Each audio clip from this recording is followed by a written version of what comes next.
은혜 받을 말씀은 고린도전서 10장 23절로 33절 말씀까지입니다. 고린도전서 10장 23절로 33절입니다. 제가 한 절 읽고 여러분들이 한 절 읽고 교독합니다. 모든 것이 가하나 모든 것이 유익한 것은 아니요 모든 것이 가하나 모든 것이 덕을 세우는 것은 아니니 무릇 시장에서 파는 것은 양심을 위하여 묻지 말고 먹으라. 불신자 중 누가 너희를 청할 때에 너희가 가고자 하거든 너희 앞에 차려놓은 것은 무엇이든지 양심을 위하여 묻지 말고 먹으라.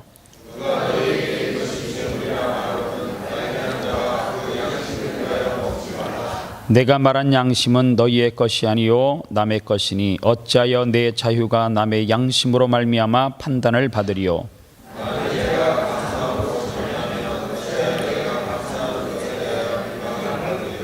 그런즉 너희가 먹든지 마시든지 무엇을 하든지 다 하나님의 영광을 위하여 하라.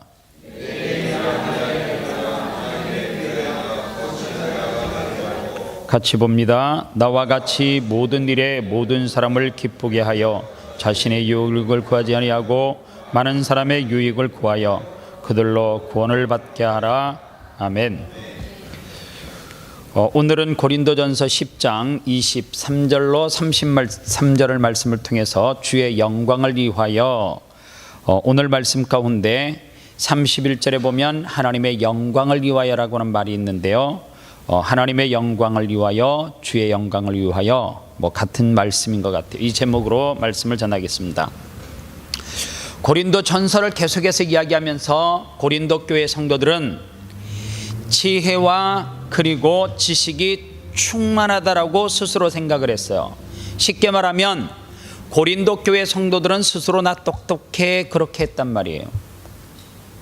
그런데 그 똑똑함으로 통하여서 그들이 무슨 생각을 했냐면 내가 마음과 생각이 하나님을 향해서 있어 그렇게 이야기하면서 그러기 때문에 내가 예배의 자리에 가지 않아도 내 중심이 하나님 마음 가운데 있기 때문에 내 마음은 항상 변함이 없어 그와 같은 거예요. 이것을 우리에게 그대로 적용시켜 보면 무슨 이야기냐 하면 내 마음이 항상 예배하는 자리에 가 있기 때문에 예배하지 않고 다른 자리에 가 있어도 나 안 흔들려 그 이야기예요. 그런데 바울이 이야기하는 것이 이 말씀의 연장선상이 어디냐 하면 고린도전서 10장 14절에 나와 있는 말씀이에요. 그 말씀이 뭐예요? 그런즉 내 사랑하는 자들아 우상 숭배하는 일을 피하라 그렇게 이야기하잖아요. 우상을 숭배하는 일을 피하라 이 말이 뭐냐 하면 고린도 교회 성도들이 우상을 숭배했기 때문에 그 자리를 피하라 이런 말씀이 아니에요. 즉 이 말씀은 우상 숭배하는 자리와 문화에서 구별된 삶을 살으라 그 말이에요. 즉 이것을 우리에게 적용시키면 우리가 하나님의 자녀로서 즉 어떠한 자리에 덕이 되지 아니하면 은혜가 되지 않는 자리 같으면 그 자리를 피하는 것이 낫다 그 말이에요. 우리는 얼마나 많은 피해야 될 자리와 문화 때문에 우리의 영이 거룩함을 빼앗기고 식어지는지를 잘 몰라요. 그리고 덕이라고 하는 것은 나만 상관없으면 돼 그게 아니에요. 여기서 덕은 항상 누구를 생각하라고 이야기하냐면 연약한 자들이에요. 고린도 교회가 세워진 지 얼마 안 됐거든요. 고린도 교회가 세워진 지 얼마 안 됐으니까 고린도 교회는 상대적으로 어떤 신자들이 많아요? 초신자들이 많아요. 초신자들이 많다라고 하는 것은 시험이 들 가능성이 많다 적다예요. 많다는 이야기죠. 그러면 덕을 세운다라고 하는 것이 어떤 거냐면 예를 들면 이런 거예요. 제가 직장 생활을 해요. 직장 생활을 하는데 나는 술을 먹지 않아요. 그런데 그런 자리에 꼬박꼬박 참여를 해요. 그리고 술을 따라주는 이 맥주잔에다가 나는 항상 콜라와 환타 이런 것을 따라서 먹어요. 그래서 나는 술을 먹지 않는 그리스도인이라고 하는 것을 그 자리에서도 참여하지만 지켜요. 그래서 그 회식이 딱 끝났어요. 신발을 신고 출입문을 딱 나서는데 아름다운 교회 초신자가 우리 교회 어떤 믿음 좋다라고 생각하는 집사님이 그 술을 파는 술집에서 콜라를 먹었는지 환타를 사이다를 먹었는지는 상관이 없어요. 그런데 어느 자리에서 나와요? 술집에서 나왔어요. 그러면 그 초신자는 아유 저 사람이 술을 안 먹었겠지 나는 믿어 이거보다도 무슨 또 시험에 들 수 있다는 거예요. 왜 저 집사님이 내가 그렇게 신뢰하고 존경했던 저 집사님이 술집에서 나올까를 먼저 생각한다는 거죠. 그래서 여러분들 바울이 고린도 교회 성도들에게 하는 이야기가 뭐냐 하면 형식적인 신앙생활을 지향하라 그게 아니라 신앙생활에도 뭐가 있다는 거예요? 격이 있다는 거죠. 제가 늘 하는 이야기지만 초신자가 있을 때는 정말 말하는 언행도 조심해야 돼요.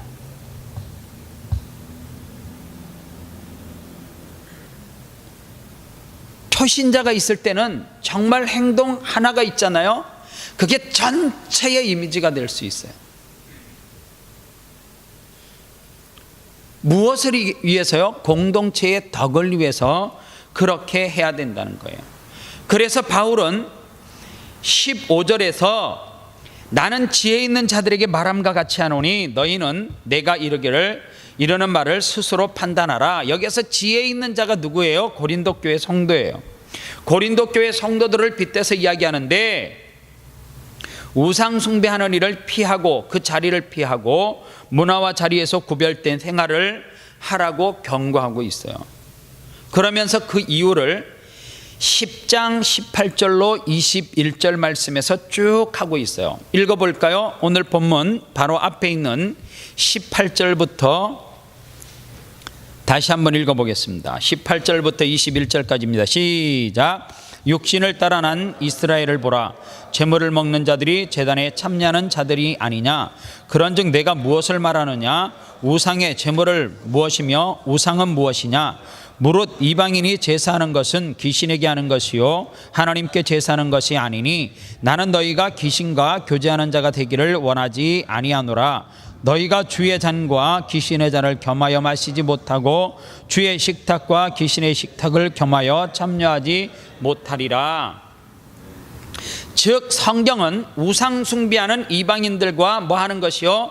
교제하는 것이 귀신과 교제하는 것과 같다라고 그렇게 단언을 해요. 그래서 문화와 습관이라는 명목으로 세상과 타협할 것이 아니라 그리스도인으로 격식 있는 신앙생활을 하라 그 말이에요. 모든 것이 가하나 모든 것이 유익한 것이 아니고 모든 것이 가하나 모든 것이 덕을 세우는 것이 아니기 때문에 그래요. 그래서 덕이라고 하는 것은 헬라어 그대로 풀면 누군가의 기초가 된다 그 말이에요. 내가 행동하는 것이 누군가에게는 뭐가 되는 거예요? 기초가 된다는 거예요. 그래서요 신기하게 자식은 누구 닮아요? 부모 닮아요. 왜냐하면 사람은 제가 일전에 한번 설교했죠. 어떻게 행동한다고요? 익숙한 대로 행동해요. 습관적으로 익숙한 대로 생각을 해요. 어떤 사람은 담배 크기만한 모나미 볼펜 있잖아요. 그것만 들고 있어도 이렇게 가는 사람이 있어요. 그냥 나도 모르게 이렇게 가요. 어떤 사람은 소주잔만한 잔만 들으면 있잖아요. 꼭 돌려요 고개를. 이해가 안 가잖아요. 그죠? 그게 습관이에요. 익숙한 대로 행동하는 거예요. 그리고 꼭 잔을 골라서 먹고 난 다음에 꼭 그 잔을, 그 더러운 잔이거든요. 그 세균이 얼마나 많은, 꼭 돌려서 먹고 또 그 잔을 권해요. 뭐예요? 익숙한 대로 행동하는 거죠. 그래서 우리의 말과 표정, 그 다음에 행동, 눈빛, 누군가의 본이 될 때에 우리는 그것을 통해서 덕을 세운다는 거예요. 어린아이일 때는 자기 중심적으로 살아가죠. 그러나 성숙해질수록 세상을 보는 관점이 배타적에서 이타적으로 바뀌어야 돼요. 그래서 나보다 항상 상대를 생각하고 나보다는 공동체를 생각하고 뭐가 필요한 거예요? 희생이 필요한 거예요. 그래서 고린도전서 10장 24절에서 누구든지 자기의 유익을 구하지 말고 남의 유익을 구하라, 그렇게 이야기해요. 이 말의 답은 누가복음 10장에 나와요. 누가복음 10장에 율법 교사가 예수님에게 이렇게 이야기해요. 내 이웃이 누굽니까? 이렇게 물어요. 이 율법 교사들은 이웃의 정의를 출발할 때 뭐로부터 출발을 해요? 나로부터 출발을 하는 거예요.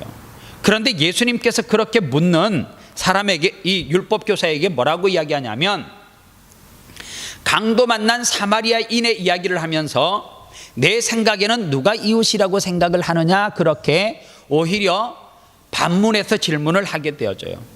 그러면서 그 뜻이 뭐예요? 네가 그 사람의 이웃 되어주라, 그 말이에요.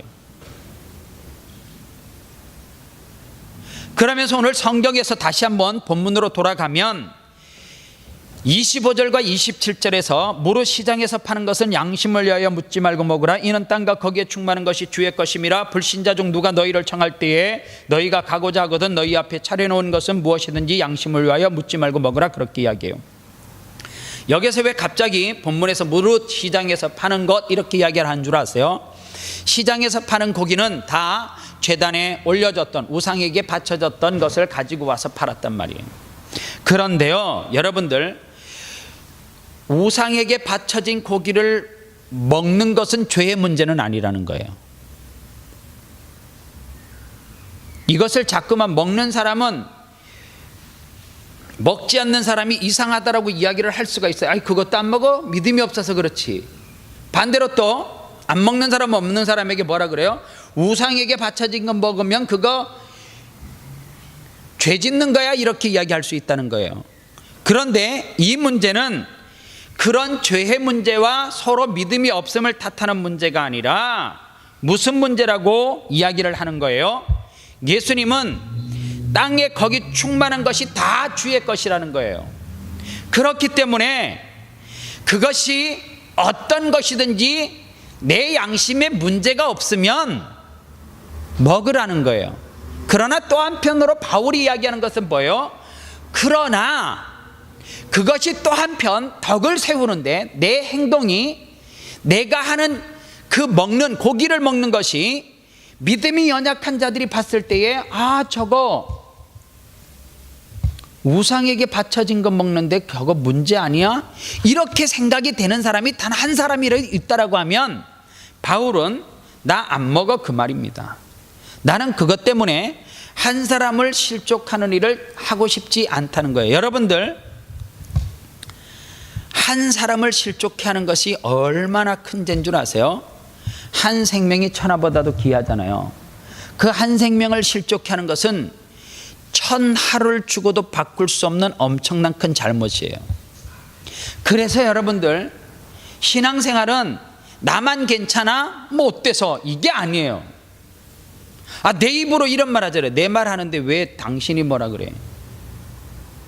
내 입으로 내 말 하는 것도 덕을 세우기 위해서 해야 되는 거예요. 그러면 누구를 봐야 되는 거예요? 항상 신앙생활하는 믿음의 연륜이 있으면은 자꾸만 누구를 돌아봐야 돼요? 연약한 자를 돌아봐야 돼요. 이게 뭐 해야 돼요? 신앙생활을 하면서 성숙한 사람들이 해야 되는 거예요. 이 초점을 잃어버리면 어떻게 돼요? 이런 거예요. 싸우잖아요. 둘이 막 싸워요. 교회 마당에서 싸워요. 어린아이들이 지나가요. 그럼 어떻게 해야 돼요? 안 싸우는 척 해야 돼. 그걸 안고 아유 사랑한다. 탁 때려. 아유 사랑해 사랑해. 아유 이뻐 이뻐. 삿대질을 하려고 아이고 넥타이가 삐뚤어졌어. 이렇게 해야 돼요. 그게 가시 같지만 그게 되게 중요한 거예요. 정말 중요한 거예요. 정말 중요한 거예요. 여러분들 어떤 사람이 그리스도인인 것이 명확한데 아파트에 살아요. 근데 그 집에 딱 가보니까 성도 이 폐가 붙어 있어요. 그런데 아래 위에 집에 사는 사람이 도저히 못 살겠어요. 왜 못 살아요? 허구 한 날 싸워가지고 3차 대전이 벌어지는 거예요. 그리고 밑에 집에 먹을 거 갖다 주고 얘 교회 나오세요 이러면 음식만 먹고 교회 안 나와요. 그게 덕이에요. 그게. 그럼 싸울 일이 있으면 어디 가서 싸워야 돼? 한강에 가서 싸워요. 한강에. 우스갯소리로 이렇게 이야기해요. 막 한국 사람이 뭐를 막 하다가 어떤 사람이라면 갑자기 한국 사람이 아닌 척 이래 중국말 하듯이 아리가또 이렇게 우스개 이야기지만 저 한국 사람은 아리가또 그자마 일본 사람처럼 한다 우스갯소리 이야기지만은 신앙생활하면서 그게 되게 중요해. 그렇게 하라는 게 아니라 살면서 그렇게 하라는 거예요. 내가 아래 위에 사람에게 덕이 되기 위해서 복음을 전하기 위해서 어떻게 해야 돼요? 싸울 것을 참아야지. 집어던지려고 참아야지. 그대로 던지면 안 된단 말이에요. 그게 왜요? 던지는 건 내가 아랫집에 윗집에 던진 거 아니에요. 내가 던져가지고 내 물건 깨져요. 그런데 그 소리를 들은 사람이 뭐라고 생각을 하는 거? 아이고 예수 믿는 사람이 저렇게 싸워가지고 뭐하러 예수 믿어? 그게 덕이 안 되는 거죠. 그래서 우리가 성경에 나와 있는 대로 먹든지 마시든지 무엇을 하든지 하나님의 영광을 위해서 하라고 하는 것이 그거예요. 그래서 성숙된 그리스도인들은 오늘 말씀 가운데 29절을 보시기 바랍니다. 내가 말한 양심은 너희의 것이 아니요 남의 것이니 어찌하여 내 자유가 남의 양심으로 말미암아 판단을 받으리요 그러잖아요. 성숙한 그리스도인이라면 항상 상대가 자신의 행동과 태도에 걸려 넘어지게 하는 것은 아니라는 거예요. 누구의 행동과 태도예요? 내 행동과 태도라는 거예요. 성숙한 그리스도인은 누구를 정죄하지 않습니다. 바울이 이 말씀을 통해서 고린도 교회 성도들을 정죄하고 싶어서 한 이야기가 아니고 상대의 유익을 구하는 삶, 즉 신앙생활의 중요한 원리를 붙잡으라 그거예요. 그래서 여러분들 신앙생활의 기본적인 원리는 뭐냐 하면 결국에 구원의 문제지만 구원받은 사람이 나타나는 증거가 뭐냐? 성화예요. 성화되지 않은 사람은 글쎄요 구원받았다라고 하는 것이 스스로 착각일 수도 있어요. 왜냐하면 구원받으면 반드시 다 부서지고 깨지고 무너지게 되어져 있어요. 여러분들 예수 그리스도가 나를 위해서 죽으셔서 내가 구원받았거든요. 그 구원의 대속의 그 은혜를 깨달았으면 내가 영원히 지옥 가야 되는데 천국 가는 백성으로 바뀌었어요. 그러면 주를 위해서 내가 못 놓을 것이 뭐가 있어요? 목사님 다 깨지는데 자존심만 안 깨지더라고 그러더라고요. 아니요, 자존심도 있잖아요. 내려놓게 돼요. 목사님 제가 분이 나서 못 참겠어요. 억울해요. 그것도 있잖아요. 주님의 십자가 딱 생각하면 녹아요. 반드시 녹게 되어져 있어요. 어느 순간에 하나님의 십자가 붙들고 기도하다 보면 이런 마음이 드는 것이 정상이에요. 불쌍히 여겨지는 마음이 생겨. 그래서 눈물이 나요. 가슴이 아프니까 눈물이 나는 거지. 그게 구원받은 백성의 성화되는 모습이에요. 그래? 너 원수야.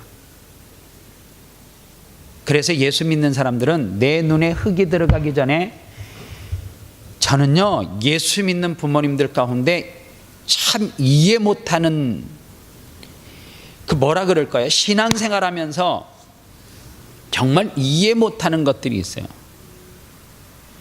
우리 교육자가 이번에 수련회 가서 회의를 하는 중에 커피 바이블에 대해서 이야기하다가 이런 이야기가 나왔어요. 목사님, 예수를 믿는데 하나님의 사람이 되어졌는데 유교적인 어떤 이 바탕이 있어가지고 성경 하나님의 말씀하고 이렇게 믹서돼 갖고 놓지 못하고 깨지지 못하는 그런 부분을 한번 강의를 하면 좋겠대요. 그래서 제가 그랬어요. 그런 강사 있으면 소개하라니까 목사님이 이러더라고요. 나 못한다 그랬어요. 근데 정말 많아요. 얼마나 많은지 몰라요.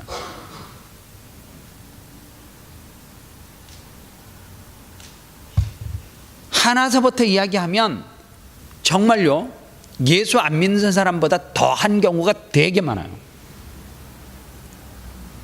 얼마나 심각한 문제를 가지고 있는지 몰라요. 예수 믿는데 주를 위해서 살겠대요. 자녀 내가 쓰겠다면 안 된대. 그 자녀 내가 쓰자 하나님이 그래요. 걔는 안 됩니다 그래요.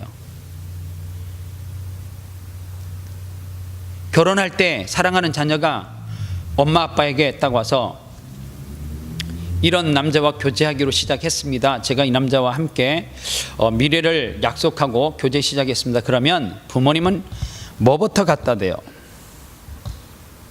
이런 부모님이었으면 좋겠어요. 네보다 예수 더 잘 믿냐? 이렇게. 너보다 신앙 좋아? 이렇게 물었으면 좋겠어요. 야, 그런 수준 있는 성도가 우리 교회 부모를 가진 자식을 가진 부모님이면 다 좋겠어요. 신앙 안 물어요. 어느 학교 나왔어? 고졸인데 안 돼. 이유 없어요. 난 이런 부모님이었으면 좋겠어요. 수준을 맞추면 이런 수준 어때요? 야, 그래도 아빠가 장로인데 그 가문이 한 집사는 된다냐? 온 가족이 예수는 믿는데 믿는 집안끼리 결혼하면 좋을 텐데, 그러면 아빠 제가 누구 딸이에요? 우리 아빠가 장로인데 내가 그러면 장로급 이상 되는 집안과 교제하지 목사님 가문이에요 이러면 안 돼. 장로님 가문이면 될라 그랬는데 목사 가문은 또 안 된대요. 왜 안 돼요? 우리 아들은 장가도 못 가 시집도 못 가요? 목사 아들이라서? 그 왜 안 돼? 그러면 아이고 그 속에서 복잡해지는 거예요. 야, 목사님이 무슨 돈이 있냐? 거기서부터 시작해가지고 막 이래야죠. 그러면 무조건 대찬성이다. 나는 무조건 찬성이다. 니들들이 열심히 벌어서 가문 일으키고 살아가면 되지. 그거보다 더 좋은 게 어딨냐? 오케이. 뭐 그리 나이가 중요하고요. 무슨 어느 족벌이 그렇게 중요하고 학교가 뭐 그렇게 중요하고 따지고 보면 신앙은 저 끝에 있어도 되고 말아도 되고 이런 부모 있어요. 야, 차차 예수 믿으면 되지. 생각해 보세요. 30살 될 때까지 예수 안 믿었으면 그거 예수 믿게 하는데 30년 동안 수많은 사람이 거쳐갔을 텐데 그때까지 안 믿으면 40세 50세 돼도 그것이 믿기 쉽지 않아요. 그래서 안 믿는 사람과 결혼하면 거의 대부분이 안 믿는 쪽으로 넘어가는 경우가 많지, 끌고 오는 경우보다요 안 믿는 쪽으로 넘어가는 경우가 많아요. 그래서 어느 날 예수 안 믿어요. 그래도 좋은 차 몰고 오면 시집장가 잘 갔다 그러죠. 그러잖아요. 여러분들이 그거 자랑하고 싶잖아요. 교회 안 다녀도 내 자녀가 어느 날 좋은 차 몰고 오면 우리 아들이라고 자랑하고 싶고 딸이라고 자랑하고 싶잖아요.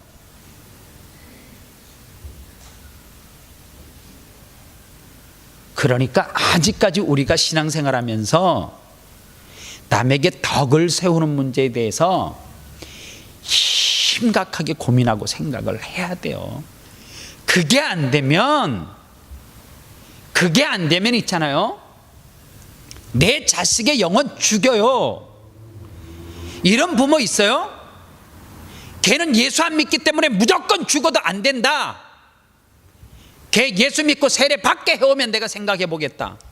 그리고 내가 그를 앉혀놓고 내 사이 될 놈을 앉혀놓고 구원의 확신이 있는지 내가 테스트 해보고 확신이 있으면 내가 결혼 승낙하마. 이런 멋진 부모 있어요? 지금까지 제가 못 들었어요. 우리 교회에서 뭐 별로 안 했어요. 휴, 안 해서 다행이죠. 이제 앞으로 할 거예요. 그것뿐만이에요. 그 자녀의 문제뿐만이에요. 얼마나 우리가 예수 믿는다라고 하면서 주판을 많이 튕구는지 몰라요. 내 유익이 되면 누구까지도 희생시킬 준비가 되어져 있어요. 예수까지도 희생시킬 준비가 되어져 있고 영혼을 짓밟고 죽일 각오가 돼 있는 것처럼 신앙생활이에요. 반대로 주를 위해서면 내가 희생되고 내가 찢기는 한이 있어도 주의 영광을, 하나님의 영광을 위해서 뭐 해야 돼요? 희생할 수 있는 내가 돼야 되죠. 바울이 지금 고린도 교회 성도들에게 그 얘기하는 거예요. 고린도 교회 성도들은 믿음이 연약한 사람이 많다. 고린도 교회 성도가 어떻게 보면 고린도 교회가 우리 아름다운 교회하고 비슷할 수도 있어요. 아니, 아름다운 교회가 아니라 이민교회 전체하고 비슷할 수 있어요. 왜냐하면 여러분들 이민교회는 특징이 있어요. 요게 아이들 보면 갑자기 샤워 들어왔는데 예수 잘 믿는 집이요. 이유 없지. 여기에 보면요, 지금 호주 한지 두세 주 됐는데 수요예배 나오는 친구 있어요. 한국에서 안 나왔는데 어느 날 갑자기 그냥 샤워집 들어왔는데 그분이 예수 잘 믿는 사람이고 정말 이 사람이 우리 부모보다 더 잘해주는 거예요. 뭐지? 처음에 그 생각 들었죠. 홀린 거 아니야 이거? 내가 이상한 집에 들어간 것 같은 느낌이 막 드는 거죠. 이거 아닌 것 같아 이러면서 매일 잠잘 때도 불안해요. 이러다 나 뭐 뺏길 거 없는 거 막 불안하기 시작하는 거야. 근데 이게 변화가 없이 계속 초질간 잘해주네요. 그러다 보니까 어떡해요? 이야, 예수 믿는 것이 이런 거구나, 이런 생각이 들어요. 그런데요, 그런 생각이 들다가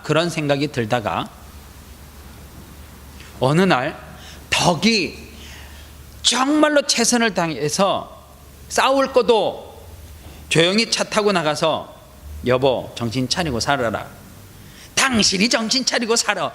차를 끌고 밖에 나가서 싸우는데 갑자기 교회에 왔는데 청년들이 나 저 형은 믿었어, 저 누나는 믿었어 그랬는데 갑자기 뭐 문제가 생겼는데 나도 이해할 수 있을 것 같은데 서로 얼굴 안 봐 그러면서 털어졌어요. 하루아침에 집사님 부부가 싸울 일이 있어서 밤에 차 타고 나가서 싸우고 풀고 와서 집에 들어올 때는 뭐 이렇게 하는데 하루아침에 탁 무너지는 거예요. 정말로 무서운 이야기잖아요. 예수 믿는 사람이 얼마나 행동거지를 조심해야 되는지요. 여러분들, 제가 부부싸움 할 것 같아요, 안 할 것 같아요?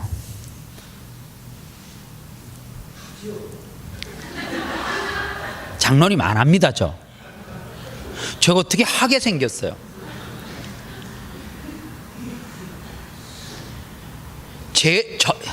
제가 지금 우리 집사람과 결혼을 하고 나서 가장 행복하고 결혼해서 가장 전성기를 보내고 있는데 뭐 때문에 싸워요? 장로님 안 싸웁니다.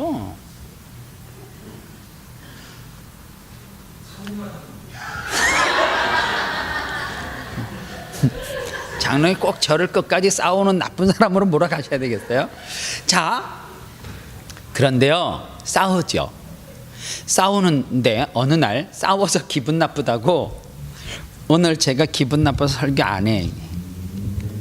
딱 그리고 딱 강단에 올라왔는데 얼굴도 안 쳐다보고 마지막으로 16절 보시면 우리가 축복하는 바 축복에 대한 그리스도의 피로 참여함이 아니며 우리가 떡을 떼는 그리스도인의 몸에 참여함이라.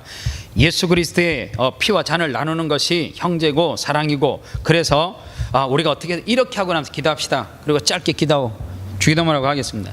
이렇게 하면 이렇게 설교를 하고 딱 끝냈어요. 그러면 반드시 여러분들은 시험 들죠. 그래서요, 항상 여러분들 싸워도 차에서까지만 싸우는 거예요. 교회 올 때 누가 뭐라 그러겠어요? 문 닫고 싸우세요. 요 빅토리아 로드를 타고 우리 교회 올 때 그 시간대에 차량이 몇 대 같이 올 수 있어요. 여러분들 가끔 그런 경험하시죠? 정신없이 교회 가고 있는데 옆에서 크락션 눌러갖고 집사님, 교회에서 반가워야 되는데 꼭 길에서 만나면 교회 앞에서도 반가워요. 그 시간대 같이 오면. 창문 열어놓고 막 싸우다가 들키면 얼마나 부끄럽겠어요. 그냥 창문 닫아놓고 싸우시고요. 코너를 딱 도는 순간서부터 웃으셔야 돼요. 차에 딱 내리면 걸려가지고 집사님 이렇게 하셔야죠. 그리고 차 타고 가면서 또 싸워요. 아니면 데리고 가지 말든지 화나면. 정말 중요한 이야기, 정말 중요한 이야기.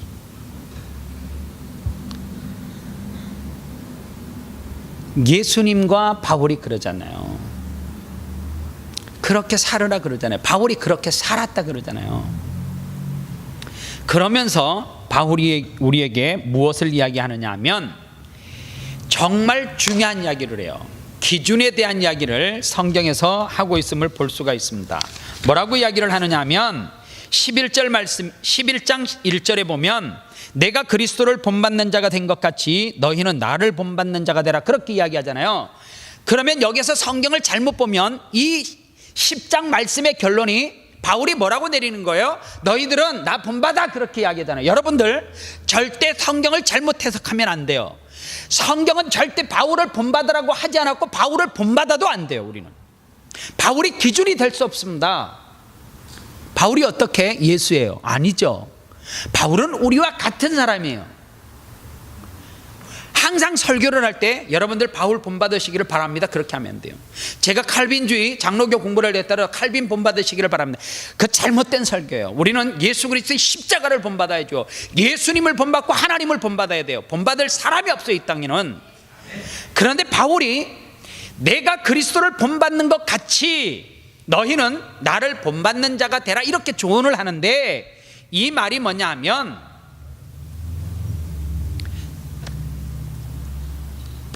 내 뒤에 누가 계신다는 거예요? 예수 그리스도가 계시다는 거죠. 내가 지금 누구를 본받고 가고 있다는 거예요? 예수 그리스도를 본받고 가고 있다는 거죠. 그러니까 바울이 고린도 교회 성도들에게 너희들 나 본받고 가, 그 말은 뭐예요? 예수 그리스도 본받고 가, 그 말이에요. 가끔 가다가 우리가 그러잖아. 영균아, 너 나 본받아라.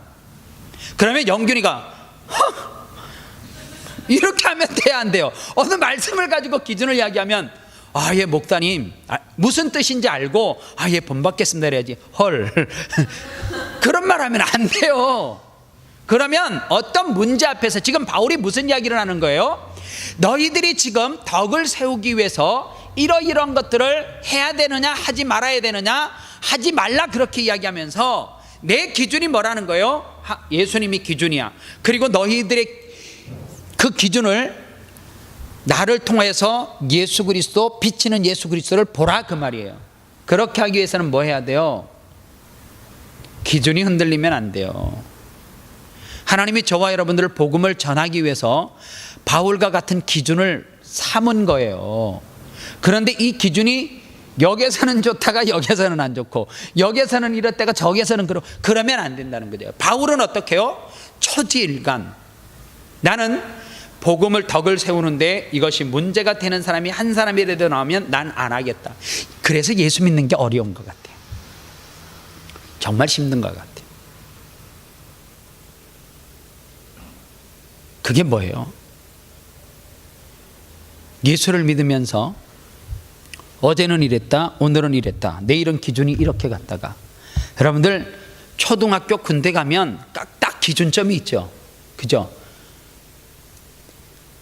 좌측에 끝에 기준, 그럼 어떻게 해요? 기준.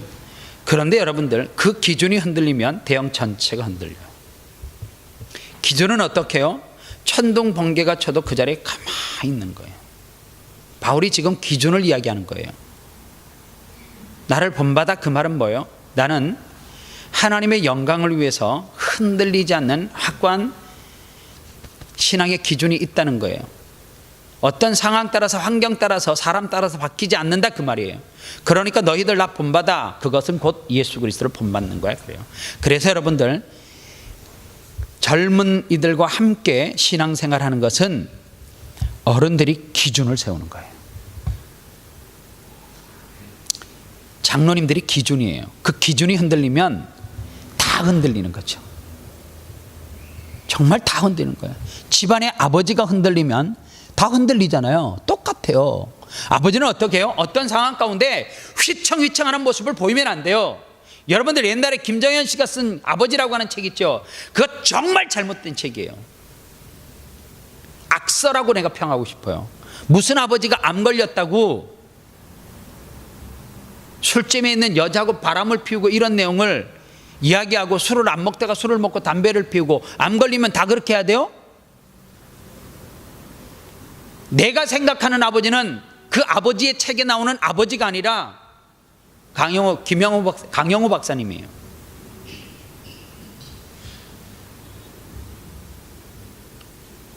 앞을 볼 수 없지만은 주를 위해서 그렇게 충성하고 백악관의 보좌관으로 있었잖아요.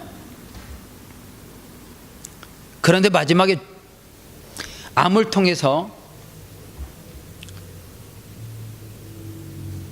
평균 연령으로 봐도 한참 일찍 돌아가셨어요. 그러면 대부분의 사람이 그럴 수 있죠. 그런 사람이 기준이 흔들릴 수 있단 말이에요.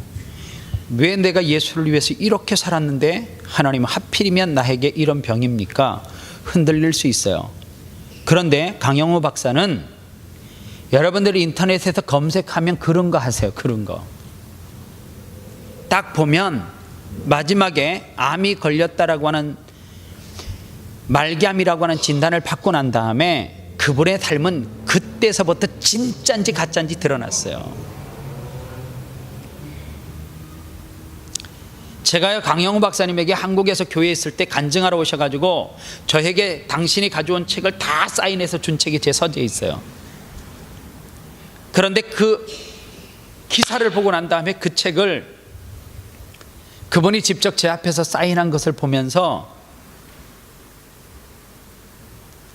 그의 후손들을 위해서 사인을 받은 목사가 축복하고 기도하게 되더라고요. 그게 축복이란 말이에요. 내가 마지막에 죽을 때 재산이 있었어요. 그런데 그 재산을 다 환원을 하는데, 도네이션을 하는데 마지막 죽음 직전에 사랑하는 아들을 불렀어요. 그리고 자녀들에게 뭐라고 이야기해요? 내가 여기 얼마 도네이션 하고 싶은데 부족하니까 너도 얼마 도네이션 해라. 그렇게 자녀에게 다 몫을 줬어요. 그리고 죽기 직전에 그 자녀의 목까지 거두어서 도네이션하고 하나님 곁으로 갔어요.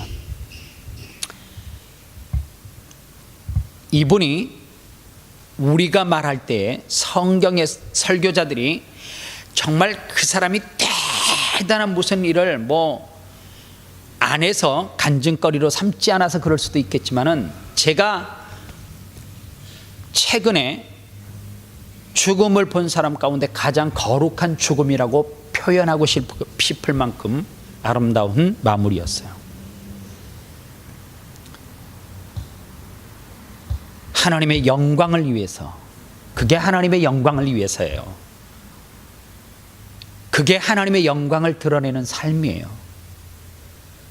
그분은 시드니에서 산 사람도 아닌데 미국에서 장애를 가지고 공부하고 그래서 자녀들을 훌륭하게 키우고, 눈이 보이지 않지만 여러분들 백악관이 아무나 가서 보좌관하고 뭐 하는 거 자문하고 그래요? 아니요.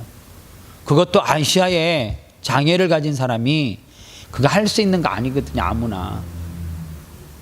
그것도 정말 대단한 사람인데, 대단한 건데 마지막 죽음이, 그분이 있잖아요, 수억 달러를 기증한 거 아니에요. 우리하고 비슷한 거를 했어요. 몇십만 불, 어떤 데는 몇만 불, 그렇게 했어요. 그런데 왜 그분의 삶이 거룩하다 그래요? 그분은 하나님의 영광을 위해서 죽는 순간도 그 병에 대해서 원망하거나 불평하고 하나님에 대해서 원망하거나 불평하거나 하나도 없어요. 오직 그분의 삶은 주의 영광만 드러났어요. 오늘도 저와 여러분들의 삶이 그렇게 됐으면 좋겠어요. 이 말씀 앞에 내 삶과 행동을 통하여서 덕이 되지 않는 것이 무엇인지를 이 시간 돌아보고 하나님 앞에 회개하시기 바랍니다. 이제 12월이에요. 이제 한 달 채 안 남았잖아요.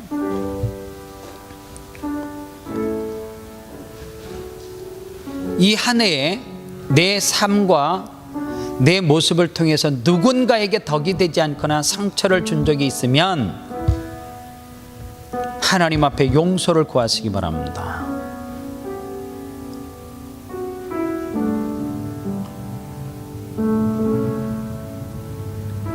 정말로 내가 하는 그 하나의 행동을 통하여서 누군가를 실족시켰을 수도 있어요. 내가 하는 어떤 모습을 통하여서 본의 아니게 초신자들에게 시험 들게 했었을 수도 있어요. 바울은 그러잖아요. 무나 좌리 뛰어넘으래요. 주를 위해서 희생하고 또 희생하라고 이야기해요. 하나님이 부르실 때에 저는 할 말이 있는 인생 살아보고 싶어요. 정말 하나님 앞에 할 말 있는 인생. 너 뭐 했어? 그러면 하나님 저 이렇게 살았습니다. 광영우 박사님은 분명히 하나님 앞에 할 말 있는 인생이었을 거예요. 아니 하지 않아도 하나님이 기억하시고 하셨을 거예요. 주를 위해서 죽으셔야 돼요. 할 말이 있는 인생 되려고 하면 주를 위해서 죽을 줄 알아야 돼요. 오늘 우리에게 이 말씀을 12월 첫 주 수요일 날 한 해를 마무리하는 이 시점에 왜 하나님이 주의 영광을 위해서 살아가라고 말씀을 주시는지 알고 바울이 그렇게 살았기 때문에 고린도 교회 성도들에게 권면할 수 있었어요. 하나님, 내 삶을 통하여서 나의 삶을 통하여서 품격 있는 그리스도인으로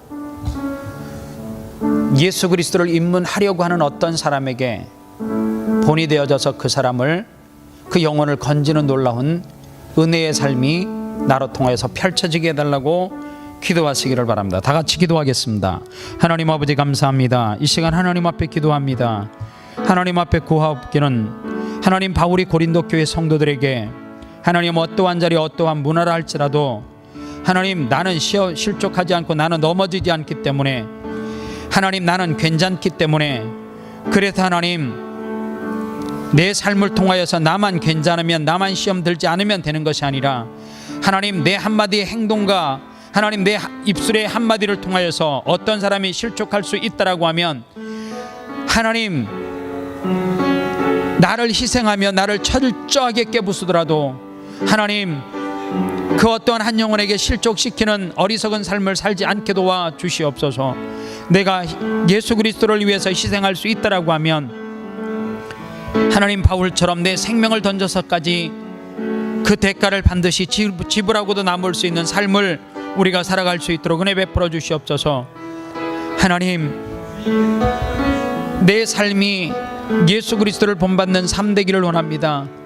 하나님 내가 이 땅에 살아가면서 하나님 이 땅 가운데 살아가면서 하나님 성숙된 그리스도인으로서 하나님 내 삶을 내 태도와 내 행동을 통하여서 하나님 다른 어떤 사람이 불편해진다라고 하면 그것조차라도 내가 금하고 하나님 그것조차라도 내가 태도와 행동을 하나님이여 차지하는 놀라운 은혜가 있어질 수 있도록 은총 베풀어 주시옵소서.